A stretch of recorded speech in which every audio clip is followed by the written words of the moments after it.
Hello, I hope you're having fun celebrating Earth Day. My name's Isabel Saxton. I'm back again today to talk to you about the nuances of sustainability and more specifically the definition of sustainability and how that can actually be misleading when brands misuse it. I graduated from the Rhode Island School of Design last year with a BFA in apparel design and a minor in nature, culture, sustainability and science. So I've been trying to use my ability to make clothing to attract people towards sustainability and to try and encourage people to learn more about it and to learn ways in which they can get involved. I wanted to start off today by talking about something that I see happening all the time with many different products from many different industries. And I was reminded of this the other day when I saw my brother's bottle of Head & Shoulders shampoo, because on the back of it it said, "Good for the planet, made with 25% recycled plastic," and the infographic made it look very convincing.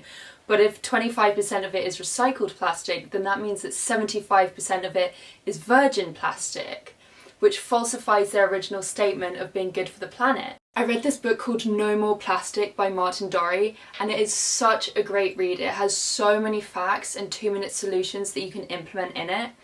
And one of the things that I learned from that book is that plastic can only be recycled 2 to 3 times because the polymers that make it up end up breaking, so it can't make that plastic that we're used to. So this means that plastic inevitably ends up in landfills and incinerators, in on-land ecosystems, and in the ocean.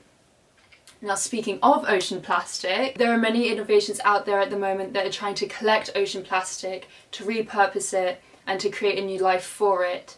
One of these innovations is EcoNil, which according to their website is a closed-loop, infinitely recyclable fabric which is made from fishing nets found in the ocean. Every day I get a new advert on my Instagram trying to get me to buy a sustainable bikini made with EcoNil, and there are so many swimwear companies that advertise this. So I go onto their website and I have a look at the product, and I can see that they're using conventional thread and elastic.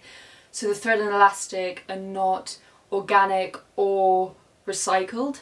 So this means that the product is not sustainable and the company is not sustainable, but they're trying to be environmentally responsible by using EcoNil. And so the reason why I bring up this nuance is because when companies greenwash the consumer, it's not actually improving the industry because the consumer's still buying a product that isn't sustainable, but they're fooled into thinking that it is. So then we have this horrible loop of the company not improving their practices because the consumer is still buying from them, and it will just keep going infinitely unless somebody steps in and intervenes and says, actually, this company's greenwashing you, they're not sustainable, they're trying to be environmentally responsible in some cases. So a garment is sustainable if it can be infinitely recycled or if it can biodegrade and return nutrients to the soil. And this is why it's so important to consider the environmental impact of the thread, hardware and elastic that's chosen to be used in a product. Dyes also have a massive impact on ecosystems because so many clothing dyes have toxic chemicals in them which have a massively detrimental effect on ecosystems, which include humans.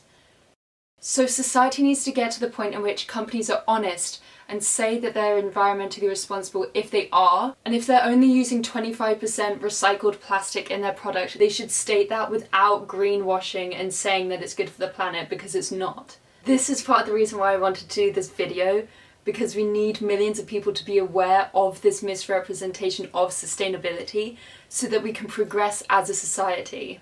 So that eventually all together we can help shape the way that we see things and make it so that the bare minimum of the entire manufacturing industry and what people frown upon will be that example of using conventional elastic and thread with an environmentally responsible fabric.